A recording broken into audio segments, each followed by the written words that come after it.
കൊല്ലം ഇളമ്പള്ളൂരിൽ കുടുംബാരോഗ്യ കേന്ദ്രത്തിൽ നിന്ന് മരുന്നുകൾ മോഷണം പോയതിൽ ജീവനക്കാരുടെ മൊഴി പോലീസ് രേഖപ്പെടുത്തും.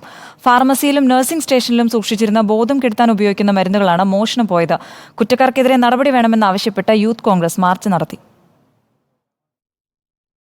അതീവ സുരക്ഷയിൽ സൂക്ഷിക്കേണ്ട മരുന്ന് മോഷണം പോയിട്ടും ആശുപത്രി ജീവനക്കാർ വേണ്ടത്ര ഗൗരവം കാണിച്ചില്ലെന്നാണ് പോലീസ് പറയുന്നത്. പരാതി ഇമെയിലായിട്ടാണ് പോലീസിന് ലഭിച്ചത്. ആദ്യ ദിവസം മൊഴി രേഖപ്പെടുത്താൻ മെഡിക്കൽ ഓഫീസർ സ്റ്റേഷനിലെത്തിയില്ല. മുകളിലെ വാതിൽ പൊളിച്ചാണ് അകത്ത് കയറിയതെന്നും കേസിൽ അന്വേഷണം ആരംഭിച്ചുവെന്നും പോലീസ് പറഞ്ഞു.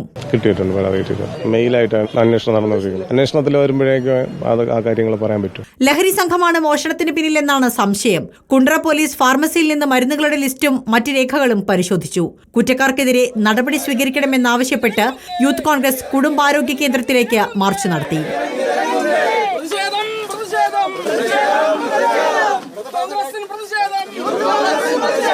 കുറ്റക്കാരെ സമൂഹത്തിന് മുന്നിൽ കൊണ്ടുവരികയും ഇതിന് കൂട്ടുനിന്ന ജീവനക്കാർക്കെതിരെ നടപടിയെടുക്കുവാനും തയ്യാറാവാത്ത പക്ഷം അതിശക്തമായിട്ടുള്ള പ്രതിഷേധ പരിപാടികളുമായി മുന്നോട്ട് പോകും. ഡോക്ടറുടെ കുറിപ്പടിയില്ലാതെ പുറത്തുനിന്ന് ഈ മരുന്ന് ലഭിക്കില്ല.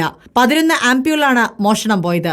മാനസിക വെല്ലുവിളി നേരിടുന്നവരെയും അമിതവേദന അനുഭവിക്കുന്നവരെയും മയക്കിക്കിടത്താൻ ഉപയോഗിക്കുന്നതാണ് ഈ മരുന്നുകൾ.